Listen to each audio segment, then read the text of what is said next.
Oggi siamo in BVR a Schio, è un incontro che è stato voluto dal GAL Montagna Vicentina e Banca Veneto Centrale. Siamo qui col presidente.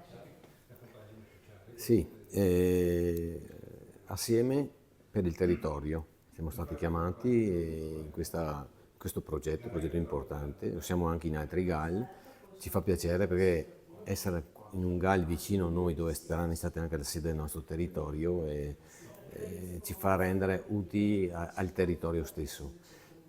Sono tutti progetti importanti che hanno dei fini, c'è una progettualità che serve al territorio, una mission è lo spopolamento.